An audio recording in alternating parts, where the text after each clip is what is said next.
zit hier in het mooie bos in Zwalmen en achter mij zien jullie 3 heuvels. En het zijn hele bijzondere heuvels, want de heuvels die zijn echt al ontzettend oud. Die liggen hier al meer dan 3.500 jaar. 3.500 jaar geleden, toen was het de bronstijd. En in die tijd woonden er hier in Limburg al boeren. En die boeren die hadden eigen boerderijen en ze bewerkten land en hadden eigen vee. En soms gebeurden er in hun leven best wel heftige dingen die ze niet begrepen. Dan kwam er bijvoorbeeld een beetje een hele harde knal uit de lucht en dan was dat gewoon het onweer, maar dat wisten ze niet. Of er waren ziektes en dan konden ze die niet genezen. Of er was een hele tijd dat het bijvoorbeeld droog was, dat er te weinig regen viel en de plantjes niet goed konden groeien. Ze dachten dan dat ze geplaagd werden door boze goden.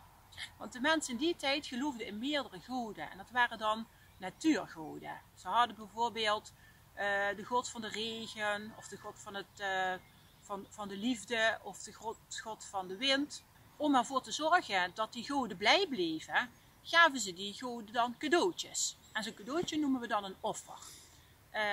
Dat deden ze bijvoorbeeld door bij de Maas waardevolle spullen in het water te gooien.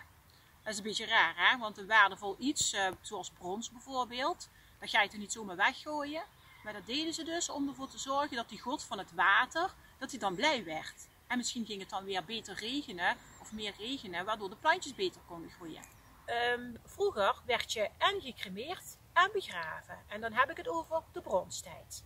De as van de mensen die gecremeerd werden, die werd in een urn gedaan. En in die heuvels achter mij, dat zijn dus de grafheuvels, daar werden die urnen begraven. Vaak werden er ook cadeautjes bij die urn meegegeven. En dat waren dan vaak dure spullen. Bijvoorbeeld een wapen van brons of een mes van vuursteen of mooie sieraden.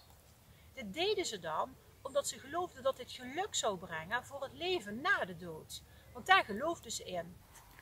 Archeologen hebben onderzoek gedaan naar grafheuvels en hebben in die grafheuvels verschillende objecten teruggevonden. Bijvoorbeeld aardewerken urnen, waar die as in is gekomen.